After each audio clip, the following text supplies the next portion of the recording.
우리가 성경을 읽을 때에 단순히 시간 순서대로 혹은 저자의 기억에 따라서 기록된 것처럼 보일 때가 많이 있습니다. 특별히 이제 어떤 시간의 흐름에 대한 말씀이 있을 때 그렇게 여겨지게 되는데요. 근데 사실 그렇지 않은 경우가 훨씬 더 많고요. 특별히 성경은 하나님의 감동으로 된 것으로 분명한 의도와 목적이 있습니다. 그래서 성경의 한 단어, 한 문장에 담긴 의미가 중요합니다. 오늘 우리가 누가복음 8장을 읽었는데요. 누가복음 8장도 얼핏 보면 그냥 시간의 흐름대로 이야기가 이어지는 것처럼 보이지만 오늘 본문의 내용을 보면 단순히 시간의 흐름에 따라서 기록한 것이 아니라 중요한 의미를 가지고 의도를 가지고 기록한 말씀이라는 것을 우리가 보게 됩니다. 특별히 누가복음 8장은 누가복음에 있어서 새로운 전환점을 맞이합니다. 특별히 예수님의 사역에 분명한 변화가 있다는 것을 보여주는 표현이 담겨 있기 때문에 그렇습니다. 이 변화가 중요한 이유는 예수님의 구원 사역에 아주 중요한 특징을 알려주기 때문에 그렇습니다. 오늘 본문을 보면 그 후에 이렇게 시작합니다. 그러니까 우리가 아까 말씀드린 것처럼 그냥 생각해 보면 시간이 지나서 앞에 것에 이어서 이렇게 생각하기 쉬운데요, 그런 의미가 아니라는 겁니다.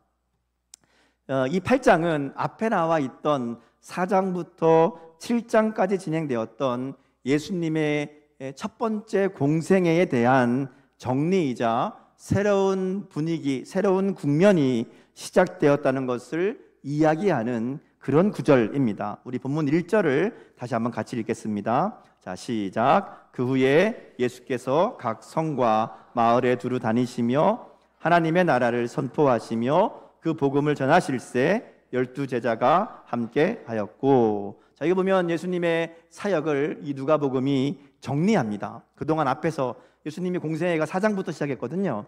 4장부터 7장까지 갈릴리에서의 사역이 쭉 나오는데 그 내용을 한 줄로 정리하는 겁니다. 예수님이 마을에 각 성에 두루 다니시면서 하나님 나라를 선포하시고 복음을 전하셨다. 이게 이제 한 줄로 요약한 예수님의 사역입니다. 이런 방식은 누가가 이제 자주 사용하는 그런 방식인데요. 중요한 전환점마다 이렇게 기록하면서 그 표시를 삼습니다. 누가복음 4장에도 보면 예수님이 이제 1장부터 3장까지는 예수님의 탄생과 어린 시절이었고요. 4장부터 예수님의 공생애가 시작되는데 예수님의 공생애가 시작될 때 누가가 비슷한 방식으로 이야기를 표현합니다. 그게 4장 43절 44절인데요. 우리 같이 읽어보겠습니다. 자, 시작. 예수께서 이르시되 내가 다른 동네들에서도 하나님의 나라와 복음을 전하여야 하리니 나는 이 일을 위해 보내심을 받았노라 하시고 갈릴리 여러 회당에서 전도하시더라. 자, 누가복음은 4장에서 예수님의 말씀을 통해서 예수님이 이 땅에 오셔서 해야 될 일이 무엇인지, 이제 공생의 기간 동안 하시는 일이 무엇인지를 먼저 이야기하는 겁니다. 요약해서 이야기하죠. 예수님의 사역의 목적과 방향을 먼저 이야기하고 그 다음부터 나오는 이야기가 실제로 그 일들이 어떻게 진행되었는지를 4장, 5장, 6장, 7장 쭉 이제 이야기하는 겁니다. 그래서 7장에 가보면요, 7장 마지막 부분 쪽에 가보면 예수님에게 세례 요한의 제자들이 찾아와서 묻습니다. 예수님, 당신이 정말 메시아입니까? 물을 때에 예수님께서 그들 가운데 처음 말씀하셨던 아까 읽었던 4장 43절 44절의 말씀이 실제로 그들 가운데, 이 땅 가운데 이루어지고 있음을 이야기하시는 겁니다. 말씀하신 대로 여러 동네와 회당에서 하나님 나라를 선포하고 복음을 전하며 전도하셨고요, 그 결과 그들 가운데 하나님 나라의 역사가 일어났다. 이것을 이제 7장에서 이야기합니다. 그리고 8장이 시작되면서 또 똑같이 예수님이 각 성과 마을에 다니시면서 하나님 나라를 전하고 복음을 전하셨다, 이렇게 시작하고 두 번째 이야기를 이어가는 겁니다. 예수님의 사역이 갈릴리에서 1차 4장부터 7장까지 있었던 그 일과 연결되지만 그러나 또 다른 일이 있다, 새로운 일이 있다라는 것을 이 8장을 시작하면서 암시하는 겁니다. 자, 그리고 이제 그 다음 나오는 이야기를 보면 이렇게 새로운 변화의 특징이 무엇인지를 알려주는데요, 그게 12 제자입니다. 말씀해 보면요, 1절 쭉 이야기하면서 예수님이 하시는 일들에 대해서 정리하고 그들을 행하셨다 하면서 그 다음 나오는 내용이 마지막에 한 구절이 붙어 있죠. 뭐가 붙어 있어요? 12 제자가 함께했다. 자, 앞에서는 예수님이 하나님 나라를 선포하고 복음을 전하셨는데 이제부터는 12 제자가 그 사역에 함께했다라는 것이 기록되는 거예요. 달라진 거죠. 앞에서는 예수님께서 혼자 하는 것처럼 쫙 얘기했는데 예수님이 계속해서 그 일을 해나가시지만 이제 8장부터는 그 일에 제자들도 함께했다라는 겁니다. 자, 뿐만 아니라 12 제자 말고 다른 사람들이 또 있어요. 그게 이제 2절, 3절 말씀인데요. 같이 2절, 3절 말씀을 읽겠습니다. 자, 시작. 또한 악귀를 쫓아내심과 병 고침을 받은 어떤 여자들, 곧 7 귀신이 나간 막달라인이라 하는 마리아와 헤롯의 청지기 구사의 아내 요한나와 수산나와 다른 여러 여자가 함께하여 자기들의 소유로 그들을 섬기더라. 여기 보니 놀라운 이야기가 이어집니다.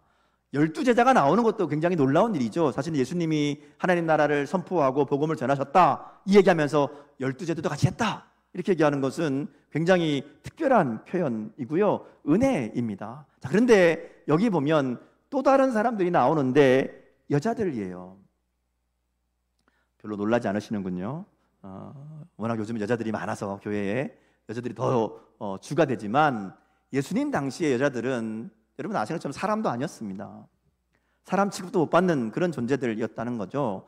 그런데 그런 여자들이 여기에 이름까지 등장합니다. 12 제자는 뭐라고 그랬어요? 12 제자도 함께했다. 그냥 묶어서 하나로 끝나는데 여기 그 다음 나오는 여자들의 이야기는 이름도 나와요. 마리아와 요한나와 수산나, 세 사람의 이름이 나오고요. 그 외에 다른 여자들도 함께해서 자기들의 소유로 그들을 섬겼다. 구체적으로 이름까지 나오고요. 또 어떤 일을 했는지도 나와요.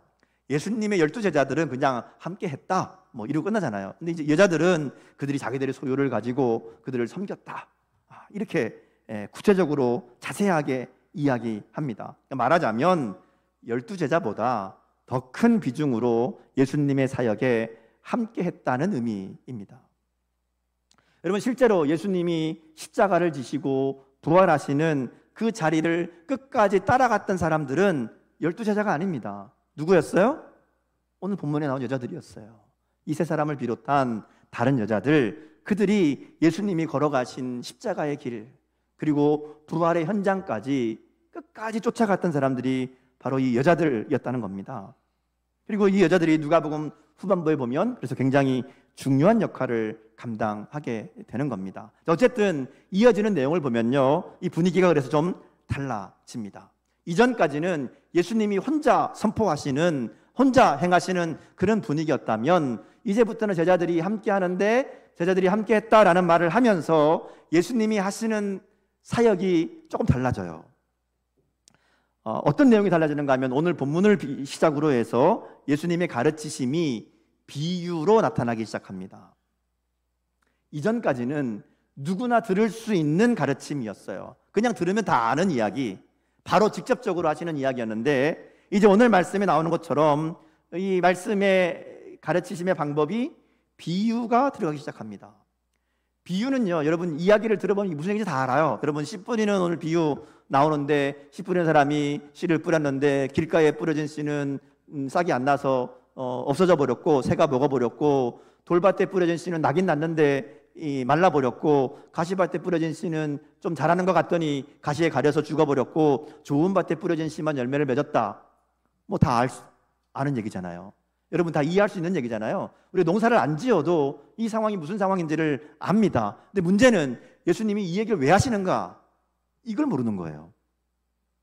비유라는 게 이런 거예요. 들으면 무슨 얘기인지는 아는데 그 의도가, 의미가 무엇인지를 알 수 없는 이야기, 그게 비유입니다. 오늘 말씀에도 보면 그래서 예수님 제자들이 와서 묻잖아요. 예수님 이게 무슨 얘기입니까? 이 얘기를 왜 하십니까?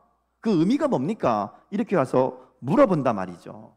근데 예수님의 말씀이 이때부터 바뀌는 거예요. 앞에서는 비유가 없었어요. 그냥 쉽게 알아들을 수 있는 직접적으로 얘기하셨는데 오늘 말씀부터 8장부터 이제 비유가 나오기 시작합니다. 그리고 이 비유는 말씀드린 것처럼 설명하지 않으면 이해할 수 없는 그런 말씀인 경우들이 많습니다.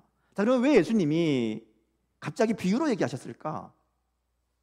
그 이유를 우리가 오늘 본문 4절에서 찾아볼 수 있습니다. 우리 4절 말씀을 한번 같이 읽겠습니다. 자, 시작. 각 동네에 사람들이 예수께로 나와 큰 무리를 이루니 예수께서 비유로 말씀하시되. 자, 여기 보면 예수님이 비유로 말씀하신 이유가 뭐예요?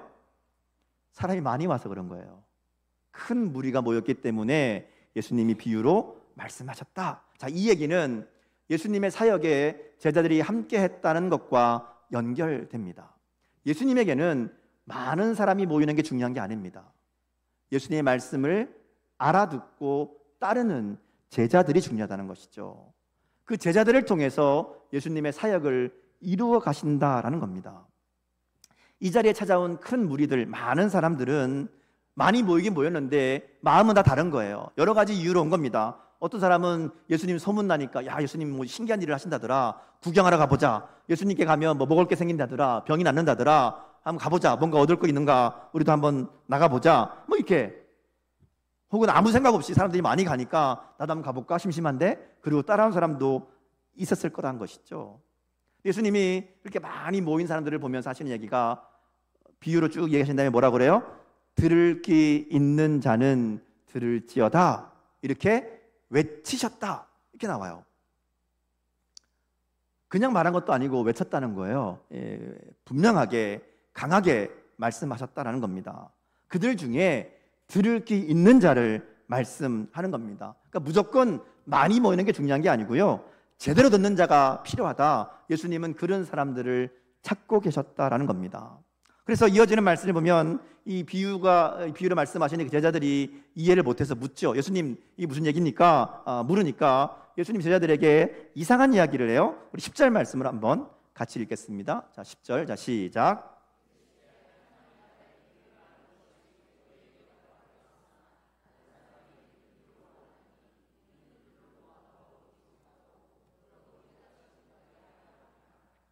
자, 이 말씀을 보면요, 예수님이 마치 예수님의 말씀을 듣기를 바라는 사람이 있고 듣기를 바라지 않는 사람이 있는 것처럼 보입니다. 그렇죠? 너희는 너희에게는 하나님 나라의 비밀이 허락되었지만 너희는 알 수 있지만 다른 사람들, 그들에게는 내가 보아도 보지 못하고 들어도 깨닫지 못하게 하기 위해서 비유로 말했다, 이렇게 얘기한 거거든요.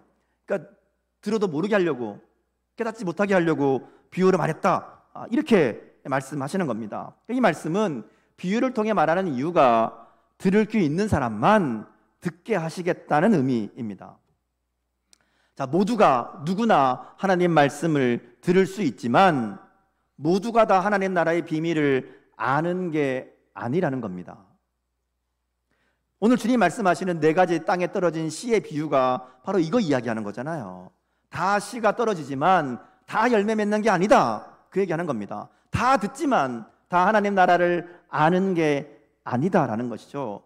뭐가 차이가 있어요? 듣는 마음의 차이가 있습니다.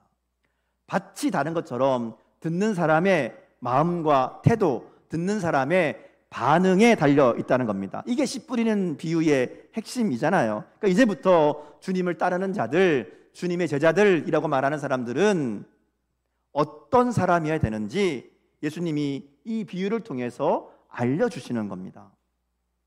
예수님의 사역에 함께하는 제자들은 무리와 달라야 된다는 겁니다. 그냥 듣는 것이 똑같아서 다 듣는 자들이 제자가 아니라 반응이 다른 자들, 그죠? 바르게 반응하는 자들이 주님의 제자이고 주님은 그들을 찾고 그들에게 하나님 나라의 비밀을 알려주신다, 이렇게 말씀하는 거예요. 자, 이것은 지금 우리 가운데 일어나는 일이기도 합니다.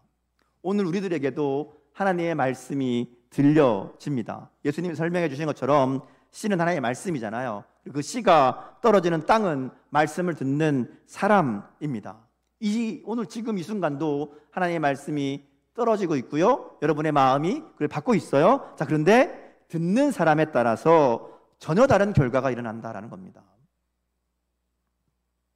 열매 맺는 것으로 이야기하잖아요. 자, 근데 이어지는 말씀을 보면요, 예수님이 두 가지 이야기를 더 해요. 열매 맺는 밭만 있는 게 아니고요. 16절부터 그 다음 나오는 21절까지 이야기를 보면 두 가지 사건이, 두 가지 이야기가 더 나옵니다. 먼저 16절에서 18절에 보면 등불에 대한 이야기를 하세요. 사람들이 등불을 켜서 숨겨두지 않고 등경 위에 둔다라는 거죠.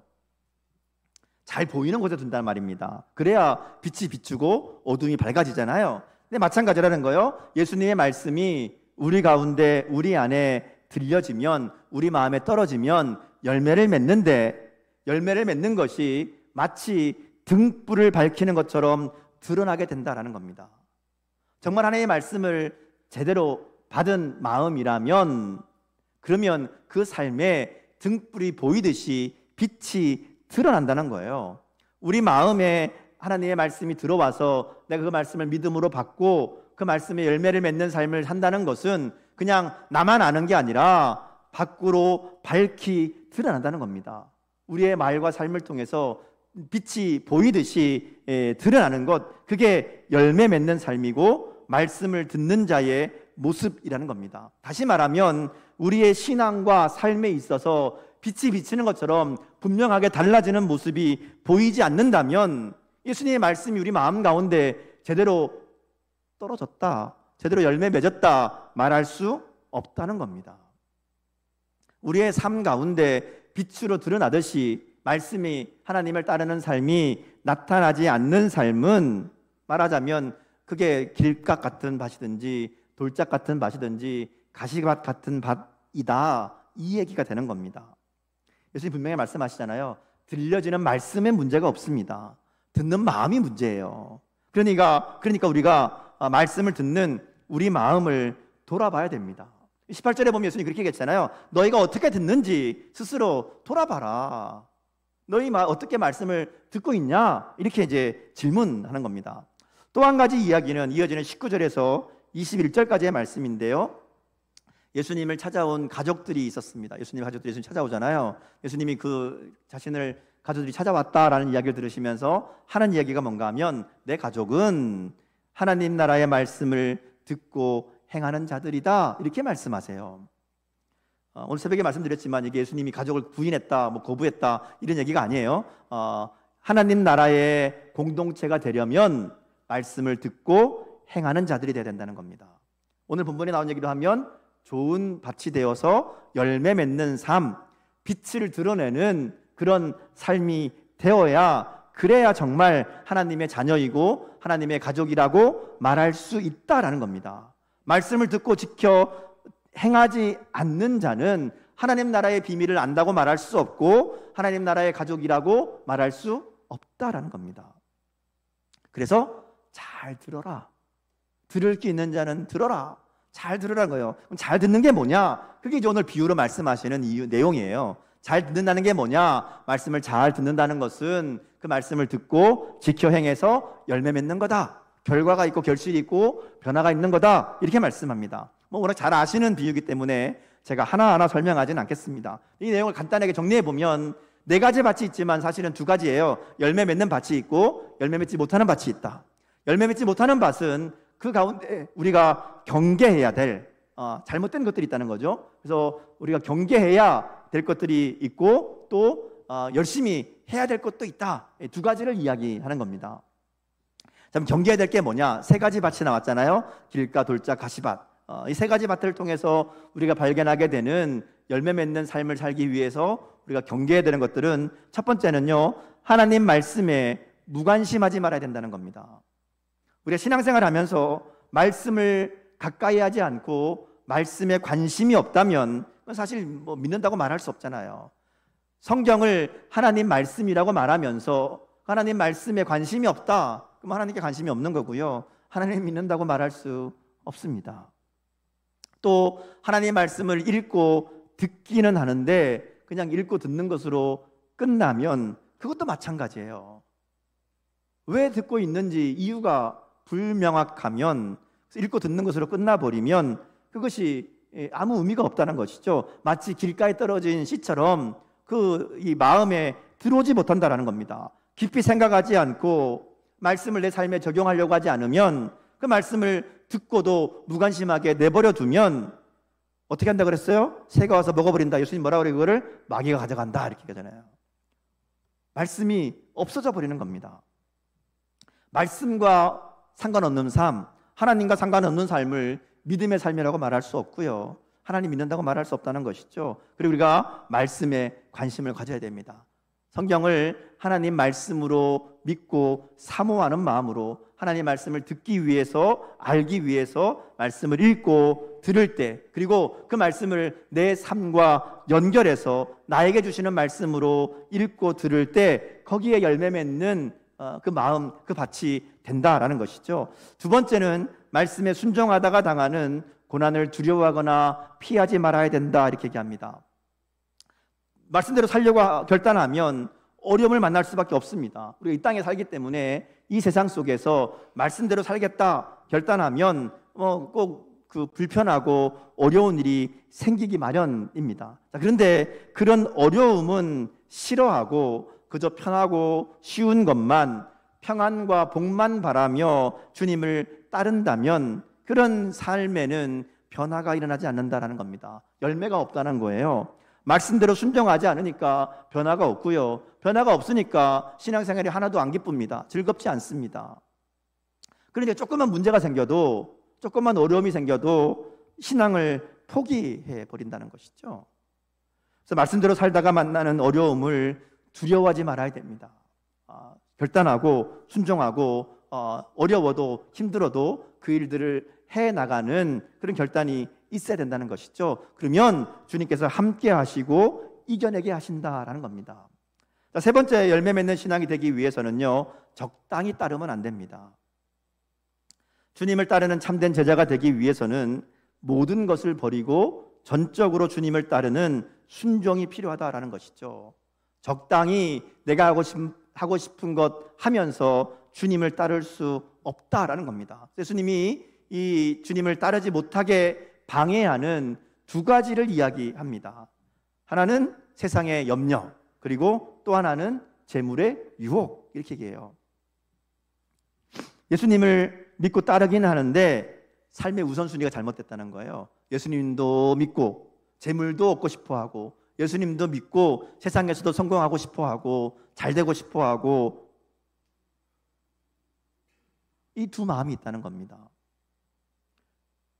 예수님을 믿고 따른다고 하면서 여전히 세상의 염려와 재물에 마음이 가 있다면 하나님 나라의 삶을 살 수 없다, 주님 그렇게 얘기하시는 거예요. 그런 삶에는 열매가 맺히지 않는다, 그렇게 말씀하시는 거거든요.